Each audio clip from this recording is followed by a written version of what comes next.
Masih bersama Martin Lukas Manjuntak, pengacara keluarga Brigadir Yosua, dan pakar ekspresi Kirdi Putra. Terakhir, saya ke Bung Martin. Bung Martin, apa yang Anda khawatirkan terkait dengan perubahan ini, padahal Barada Eliezer sudah menjadi justice collaborator?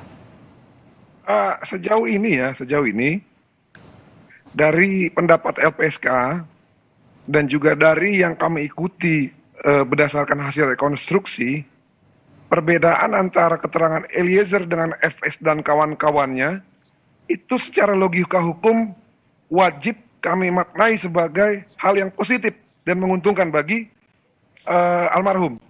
Kenapa begitu?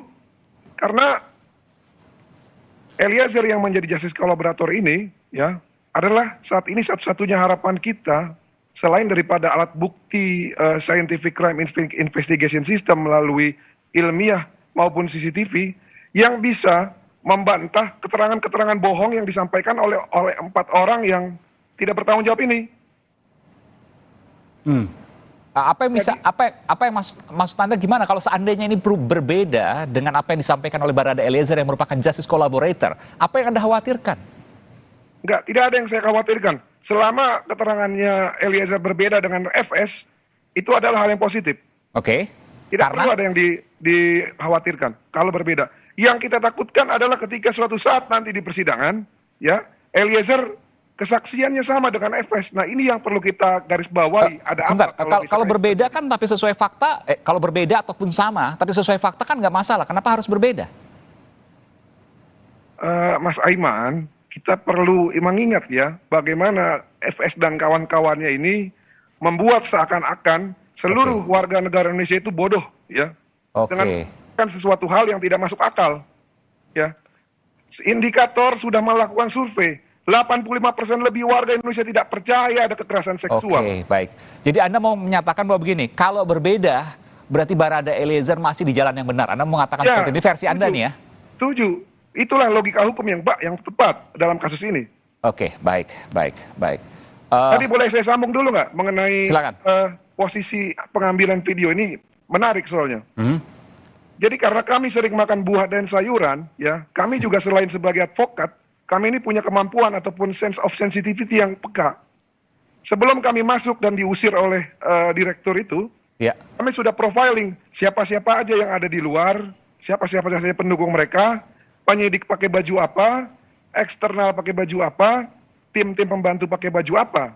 Nah, pada saat video itu diambil dan kameranya melakukan jarak ke arah handphone tersebut, itu kami dapati bahwa ada orang berbaju putih. Nah, orang berbaju putih ini kan yang maksud Anda peran pengganti Yosua atau siapa? No. Banyak yang pakai baju putih di situ dah. Salah satunya kelompok yang menjadi pendukung mereka adalah pakai baju putih pada saat itu. Apakah anggota menurut Anda? Apakah Anda sempat mengenal ini bagian dari anggota polisi atau di luar anggota polisi? Saya tidak mau spesifik ke situ. Yang penting pendukung. Kalau saya maknai sebagai pendukung, pasti teman-teman sudah tahu yang dimaksud siapa. Nah intinya mereka inilah yang mungkin memvideokan secara spesifik video tersebut dan meminta kepada rekan-rekan media untuk memviralkan. Sah-sah saja, tapi apakah hal tersebut bisa membangun simpati dan empati? Saya pikir terlalu jauh ya kalau mereka bisa menyimpulkan hal tersebut. Karena faktanya sampai saat ini mereka masih mengarang bebas dengan membuat motif yang sudah terbukti palsu dan mereka ganti lagi lokus dan tempusnya. Terima kasih. Baik. Ini menarik untuk kemudian dicermati lebih dalam. Saya terakhir ke Bung Kiri singkat saja. Apakah kemudian tadi momen peluk-pelukan dan lain sebagainya itu memang betul akan mempengaruhi persepsi publik untuk bersimpati kepada Verdi Sambo dan keluarga?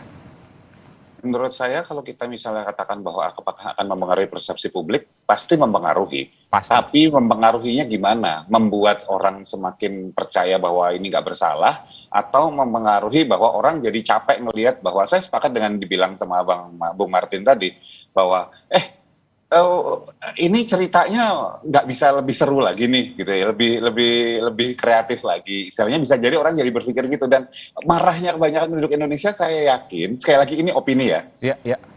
Marahnya adalah karena dianggap bahwa kita ini dianggap sebegitu nggak pinternya, untuk bisa terima begitu saja cerita seperti itu. Itu sih sebetulnya. Oke, baik. Nanti kita akan cermati lagi apakah kemudian disampaikan oleh Bu Martin ini menjadi sebuah kekhawatiran terkait dengan opini publik yang berkembang saat ini, atau apakah ini memang sebuah fakta yang terjadi. Tentu ini menarik untuk dicermati. Terima kasih, Bung Martin. Saya boleh tambahin sedikit nggak? Sudah habis, nanti kita akan lanjutkan. Tapi gimana? Sedikit saja. Sedikit yang panjang-panjang. Jadi, ya? Karena sudah habis dari tayangan yang disampaikan melalui video oleh Barreskrim Polri itu ya, ataupun penyidik, itu kan dijelaskan bahwa FS hanya mengatakan, kamu tega sama saya, tembak. Ini membuktikan bahwa FS ini tidak pantas jadi pemimpin. Kenapa? Karena dia hanya memandang Joshua sebagai orang yang subjektif sudah bersalah. Dia tidak memberikan kesempatan Joshua untuk melakukan pembelaan. Padahal, kalau saja dia memberikan kesempatan untuk Joshua membela, saya yakin mungkin kejadian tersebut tidak akan terjadi. Terima kasih Bung Aiman. Baik. Tentu ini menjadi subjek yang nanti akan diuji di pengadilan. Terima kasih Bung Martin Simanjuntak, pengacara keluarga dari Brigadir Yosua, dan juga Bung Kirdi Putra, pakar ekspresi. Terima kasih. Selamat malam Bapak-Bapak, sehat selalu. Saudara, Presiden Joko Widodo membagikan bantuan langsung tunai BLT bahan bakar minyak di Jayapura, Papua. Total penerima BLT subsidi BBM mencapai 20,6 juta jiwa. Informasi selanjutnya akan disampaikan oleh rekan saya, Liviana Cerdisa.